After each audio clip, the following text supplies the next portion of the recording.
ሰላም ቤተሰብ እንዴት ናችሁ? ዛሬ እንግዲህ ትንሽ ጠንቀቅ እንድትሉበት የፈለኩት ቪዲዮ ነው። ይህን ቪዲዮ ተመልከቱ በጥንቃቄ እዩት። እንግዲህ ልጅቷ እዚህ ጋር እንደሚታዩት ማዳም ቤት ነው የምትሰራው። ያው ሁላችንም እናውቃለን ማዳም ቤት ወይ ምግብ ነው ወይም ደግሞ ሻይ ልታፈላ የሆነ ወይም ቡናም ሊሆን ይችላል። ብቻ የሆነ ስራ እየሰራች ነበር ልጅቷ እዚህ ጋር እንደምታዩት። ስለዚህ ስራውን እየሰራች ባለች ሰዓት ምንድነው የተፈጠረው? ጋዝ ላይ ልትጥዲውን ልታጠፋ አላወኩም። አይታይም ወደዛ በደንብ ቪዲዮ። እንግዲህ የቤት ውስጥ የተገጠመ ካሜራ ነው እንጂ ሆን ብላም አይደለም ልጅቱ እየቀረጸች የነበረችው። ከቤቱ ውስጥ የተወሰደ ካሜራ ነው እና እቺ ልጅ እንግዲህ በስራ ላይ ተጠምዳ ቪዲዮውን በደንብ እያያችሁት ቪዲዮ ምንድነው ስራዋን እየሰራች እንግዲህ ወደ ጋዙ ስትሄድ እያያችሁት ከሆነ ወደ ጋዙ ስትሄድ ጋዙን ወይ ስትለኩሰው ይሁን ወይም ስታጠፋው አላወኩም። እርግጠኛ ነኝ ግን ስትለኩሰው ነው የሚሆነው እና እላዋ ላይ ነው እንዳለ ጋዙ ቡግ ብሎ ልብሷን ነው ያያያዛት። ያው እንደሚታወቀው ዩኒፎርም ደግሞ የሆነ እንደ መያያዝ ነገር ለመያያዝ እሳት ነገር በደንብ ማቀጣጠል የሚችል ነገር ነው ጨርቁና እንዳለ ነው እላዋ ላይ ከጀርባዋ ብቻ ለማምለጥ ስትሯሯጥ ነው ቪዲዮ የሚያሳየው። ስትደነግጡ ምን ማድረግ እንዳለባችሁ አታውቁም። ራሷን ለማትረፍ ነው እየሮጠች የነበረው፣ ግን ልትተርፍ አልቻለችም። ነዳለች ልጅቱ። የደረሰላትም ሰው ይኑር አይኑርም እንግዲህ ቪዲዮ አያሳይም። ከዚህ በኋላ ምን እየተፈጠረ እንደነበረ ቪዲዮ አያሳይም። ስለዚህ እዚህ ጋር ልጅቱ እንግዲህ ከተቃጠለች በኋላ እንግዲህ የተሰማው ወሬ ምንድነው? በጣም በጣም በጣም የሚያሳዝን በጣም ከባድ የሆነ ነገር ነው። ምክንያቱም ልጅቱ መቃጠሏን ሲሰሙ ቤተሰቦቿ ተደውሎ ሲነገራቸው እንግዲህ ቤተሰቦቿ እናቷም አባቷም እንደሞቱ ነው እየሰማ ነው። እንግዲህ ይሄ ደንግጠው ማለት ነው ቤተሰቦቿ። እነሱም ከሞቱ በኋላ ደግሞ እሷ ሆስፒታል ተኝታ ሕክምና እየተደረገላት ነበር። ሕክምና በሚደረግላት ሰዓት የቤተሰቦቿን መሞት ስትሰማ እሷም ሞተች ነው እንግዲህ የሰማነው ወሬ ነው። እንግዲህ ዜና ምንም ይሁን አናውቅም፣ ብቻ ይሄንን ወሬ ነው የሰማነው። ብቻ የሞቱም ይሄኛው ወሬ እርግጠኛ ትሙትም ትኑርም ወይ ቤተሰቦቿን በሷ ምክንያት የሞቱ አይደለም ቁም ነገሩ ማለት ጥንቃቄ ማድረግ እንድትችሉ በማለት ነው እዚህ ገዥው የመጣሁት ይህን ቪዲዮ። ምክንያቱም አንዳንድ ጊዜ በጣም በስራ ቢዚ ስትሆኑ ምናምን ላታስተውሉ ትችላላችሁ። ግን በጣም በጣም በቃ ትኩረት ልትሰጡት የሚገባው ነገር ነው ብዬ ስላሰብኩኝ ነው። አንዳንድ ጊዜ ላይክ እንትኑ ጋዙን ለኩሳችሁት ከዛ እሳት ለኩሱበት ምናልባት ክፍት እንዳለ ልትረሱት ትችላላችሁ። እንትን ልትሉት ትችላላችሁ። ያንን ላዘጉት ትችላላችሁ እና ላይክ ጋዙን ይስባል። በነገራችን ላይ ሽታ ራሱ ያመጣል እና ጋዙ እንደዛ ክፍት ሆኖ እያለ ከዛ የሆነ ሰዓት ላይ ልትለኩሱ ስትሉ ሌላኛውን ስትከፍቱ ያ ክፍት የነበረው ወደዛኛው ነው እሳቱ ቦግ ብሎ ነው የሚነደው እና በዛን ሰዓት ምናልባት ልጅቱም ያጋጠማት ይሄ ነገር ሊሆን ይችላል እና በዛን ሰዓት አንደኛውን ልትለኩስ ስትሉ ይስበውና ሌላኛውም እንትን ይላል እና በዚህ ሰዓት የመፈንዳት እናንተንም የማቃጠል እንትኑ በጣም ከፍ ያለ ነው እና ይህን ነገር በጣም ተጠነቀቁ፣ በጣም ማለት ነው።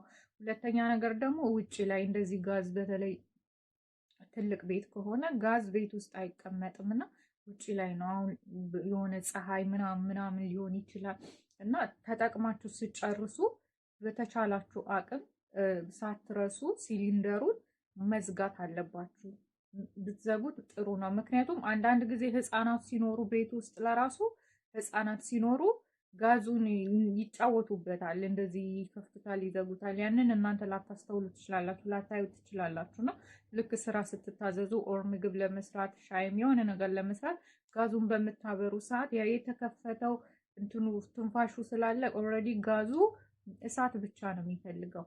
እዛ ሌላ ቦታ በምትለኩሱ ሰዓት ያኛው ቀድሞ እንትን ሊልና ሊያቃጥላችሁ ስለሚችል ጥንቃቄ እንድታደርጉ በማለት ነው። እና ከእንደዚህ አይነት አደጋ እንግዲህ እግዚአብሔር ይጠብቃችሁ። እንግዲህ በተቻለ አቅም ጥንቃቄ እንድታደርጉ ለማለት ያክል ነው። ቀጣይ ቪዲዮ ደግሞ እንግዲህ ያው አሁንም ቢሆን የአረብ ሀገር ያሉ እህቶች ላይ ነው። ያው የብዙዎቹ ችግር ነው ብዬ ስላሰብኩኝ ነው። እና እዚህ ጋር አንድ ቪዲዮ አሳያችኋለሁ። ሙሉን ታዳምጡትና እናንተ ደግሞ በእሷ ቦታ ብትሆኑ ምንድን ነው የምታደርጉት? ምን ታደርጋላችሁ? ልጅቷ የራሷ ያጋጠማት የፍቅር ነገር ነው እና እስኪ ቪዲዮውን አዳምጡትኝና ከዛ ደግሞ እናንተ በሷ ቦታ ብትሆኑ ምን አይነት ውሳኔ ትወስናላችሁ የሚለውን ነገር ደግሞ እንቀጥልና ሌሎች ነገሮችን ትቼ እሱን ብቻ እንዳስብ ነበር ልቤ የፈቀደልኝ። ወደድኩት እጅግ በጣም እሱም ወደደኝ። ያው ወደደኝ ማለት እችላለሁ፣ ምክንያቱም በጊዜው የሚያሳየኝ ነገር እንደወደደኝ ነው። በእርግጥ እኔ ቀድሜ ስለወደድኩት ይሁን አላቅም ሸፍኖኛል የሆነ ነገር እና እሱም እንደሚወደኝ ብቻ ነበር የማስበው። በዛን ታይም ትላለች እህታችን ፕሮሰስ ጀምሬ ነበረ ድጋሚ ለመምጣት ወደ ስደት። እንግዲህ ፕሮሰሴ ደግሞ ብዙ ሳይቆይ ወደ ውጭ ለመምጣት ተገደድኩኝ። ግን ብዙ ቃሎችን ተጋብተናል። እኔ ለሱ እንደምሆን እሱ ለእኔ እንደምትሆን ብሎ ብዙ ቃሎችን ይዤዋለሁ፣ በሚሞሪ ስለያዝኩት ነው። ብዙ ቃላቶችን ተግባባን፣ ብዙ ቃልም ተጋባን።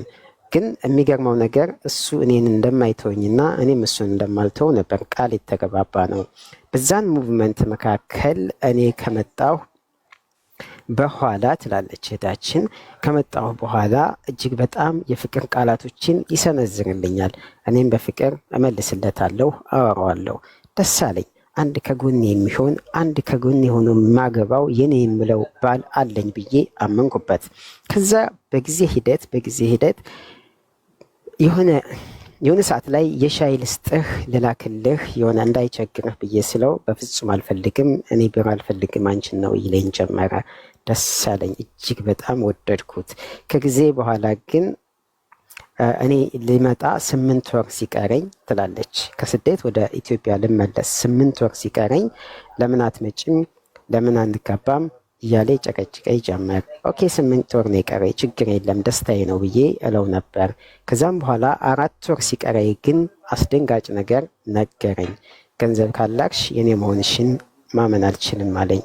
አንተ ገንዘብ እንዴት ፈልገህ አታውቅም? እንዴት ይህን ጥያቄ ጠየቅከኝ? ነገ ጧት እኮ አብረን ነው የምንሰራው፣ አብረን የኔ ማለት ያንተ ማለት ነው ብዬ ብለውም አይ አሁን ካላክሽ ፈጽሞ የኔ መሆንሽን አላምንም አለኝ። ደነገጥኩኝ እጅግ በጣም፣ ምክንያቱም ያ ባህሪው በአንድ ጊዜ ነው የተቀየረው። ከዛም በኋላ ግን ትላለች እህታችን እሺ ብዬ 5000 ላኩለት።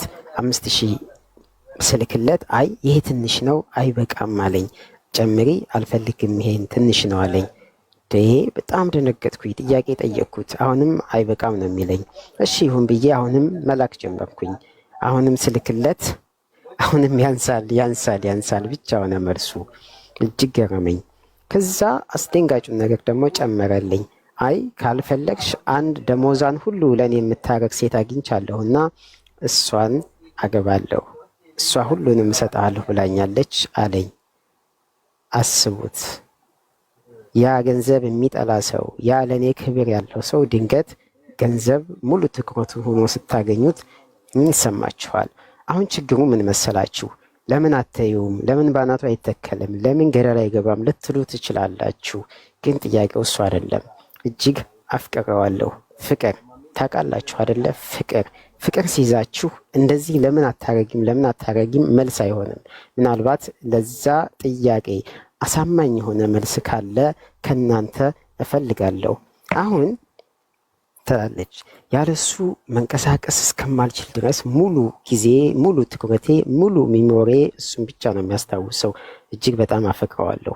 ምናልባትም እሺ ብዬስ ቢሆን ኑሮ፣ ይሳካልኝስ ቢሆን ኑሮ፣ ምናልባት አብሮ ለመሆን እውነት እኔን አላምን ብሎስ ቢሆንና ገንዘቤን ሰጥቼው ቢሆን ኑሮ ብዬ አስባለሁ።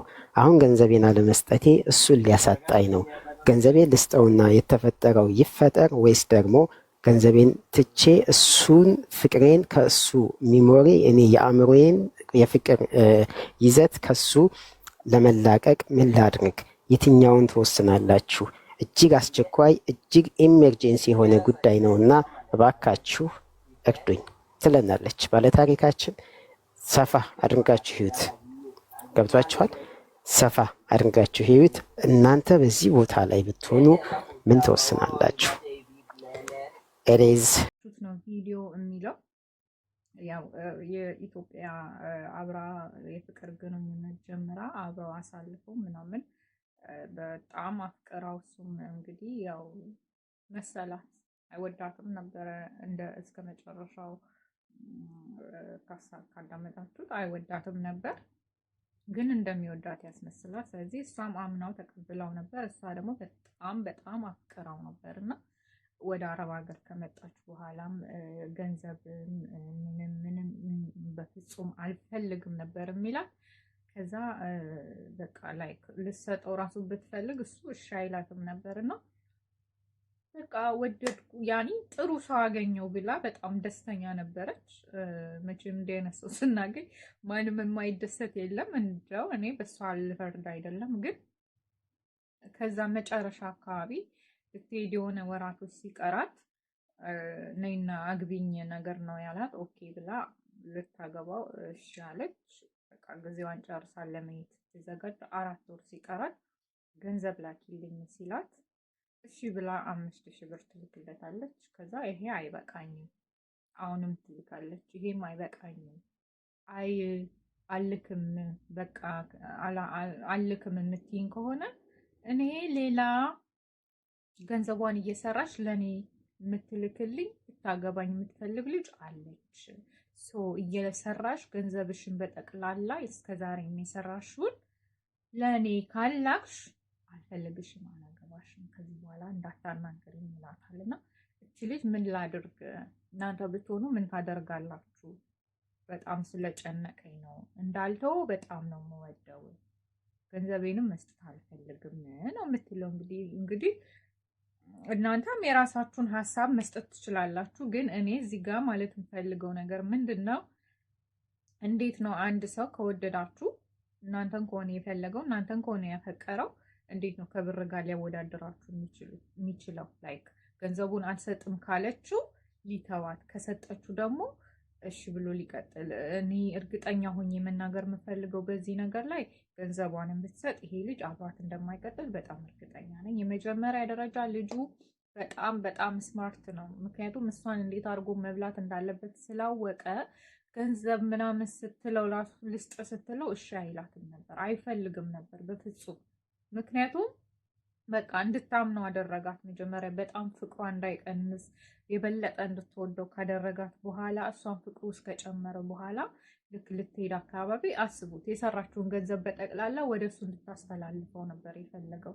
እና ካስተላለፈች ራሱ ብታስተላልፍለት ራሱ ይሄ ልጅ እርግጠኛ ሁኝ የምናገር ፈልገው በፍጹም በፍጹም ይሷ ሊሆን አይችልም። ገንዘቧን አስቀድማ ልካ ባላለኝ ብላ ስትሄድ ላታገኘው ትችላለች። ግን በቃ ውስጧ ስለተጠራጠረ ብቻ ነው ሚዲያ ላይ ይዛው የመጣችው ይህንን ነገር። እና አማክሩኝ የሚባል ነገር አይደለም። በነገራችን ላይ ሌሎች ሰዎችን እናስተምርበት ካልን ነው እንጂ ይሄ ነገር ሰው ራሱ መጠየቅ ግዴታ አይደለም፣ መወሰን የምንችለው ነገር ነው።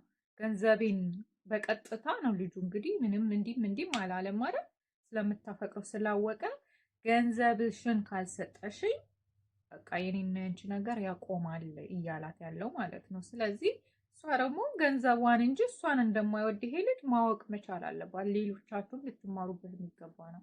ገንዘብ አልሰጥም ብለሽ በቃ እንዳታወሪኝ ከዚህ በኋላ አልፈልግሽም ካለሽ ይህ ልጅ ገንዘብሽን እንጂ አንቺን በጭራሽ አይፈልግሽም፣ አይወድሽም። ገና ለገና አንዳንድ ብዙ ሴቶች ደግሞ የምትሸወዱት ነገር አለ። ገንዘብ ሰታችሁ የሆነን ወንድ ለራሳችሁ የማድረግ ገንዘብ ሰታችሁ በቃ ላይክ በቁጥጥራችሁ ስር ለማዋል የምትፈልጉ ሰዎች ወንዶች ብልጥ ናቸው። የማያፈቅሩሽ የማይወዱሽ ከሆነ እንኳን ገንዘብ አይደለም ምንም ብታዘንቢላቸው ገንዘብሽን ከመብላት ውጭ ለአንቺ ፍቅር ሊኖራቸው አይችልም በጭራሽ። ከልባቸው ካፈቀሩ ግን ገንዘብሽንም አይጠይቁም። ገንዘብ ሰጠሽውም አልሰጠሽውም ምንም አይደለ ለሱ ነው። ብዙ ሰዎች የምትሸወዱት ነገር ገንዘብ እየሰጣችሁ የሆነ ወንድ ለራሳችሁ ለማድረግ የምትሞክሩት ነገር ነው። ሰው ከዚህ ልጅ መማር እንችላለን ብዬ ስላሰብኩኝ ነው። እና እችን ልጅ እኔ ብሆን በእሷ ቦታ እንግዲህ እሷ ሚዲያ ላይ መታ መወሰን ስላቃተኝ ነው። እና እናንተ ብትሆኑ ምን ታደርጋላችሁ ስላለች የራሴን ሀሳብ ነው የምሰጥበት። እተወዋለሁ። ጭራሽ ድጋሚም ላይ አልፈልግም። በፍጹምም ደግሞ ስልኩ ላይ አልደውልም። እሱን መርሳት ከፈለገች ደግሞ ይህንን ሀሳብ ድንገት የምትሰማው ከሆነ እሱን የመርሳት ፍላጎቱ ካላት ከለዋ ላይ ከእሱ ጋር አብራ ያሳለፈቻቸው ላይ ፎቶ ሊሆን ይችላል፣ ቪዲዮ ሊሆን ይችላል፣ ስጦታ ስትሰጣጥ ምናምን የተለያዩ ነገሮች ሊኖሩ ይችላሉ ስልኮቿ ላይ። እሱን የሚያስታውሱ ነገሮች በጠቅላላ ከስልኳ ልታጠፋ ይገባል። የእሱን ስልክ ከስልኳ ላይ ማጥፋት፣ ብሎክ ማድረግ፣ እሱ የሚደርስበትን እሱ ያለበትን አካባቢ በጭራሽ መሄድም አይጠበቅባትም። ካተ እንደዚህ ጓደኞቹ የእሱ ያስተዋወቃት ጓደኞች ካሉ እንኳን ከነዛ ሰዎች መራቅ አለባት፣ መርሳት ከፈለገች ማለት ነው። እና በዚህ መንገድ ያው ከባድ ነው፣ ፍቅር ከባድ ነው። የእውነት ስታፈቅሩ ከባድ ነው። በቶሎ እንደዚህ ሊረሳ አይችልም። ግን ደግሞ ገብተሽበትም ከምትሰቃይ ሳትገቢበት ብትሰቃይና የሆነ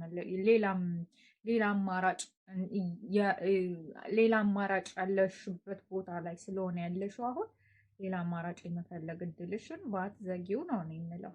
ገብተሽበት ግን ወጥተሽ ሌላ አማራጭ እንዳትፈልጊ ሊያደርግሽ ይችላል እንጂ ሊያስረግዝሽ ይችላል። እርጉዝ ሆነሽ ደግሞ ህይወትሽን ከምታበላሽ ከማይፈልግሽ ወንድ ወልደሽ ላይፍሽን እዛ ነገር ውስጥ ሳትገቢ ማስተካከል የምችበት ብዙ እድል ላይ ስለሆነ ያለሽው ይህንን ነው ልልሽ የምችለው ነው። ስለዚህ ሁላችሁም ከዚህ ልጅ ትማራላችሁ ብዬ ስላሰብኩኝ ነው። ስለነበረን ጊዜ አመሰግናለሁ። የጠጣሁት ጠላ ነው፣ የዓመት በዓል ጠላ። ሰላም። በሚቀጥለው ቪዲዮ እስክንገናኝ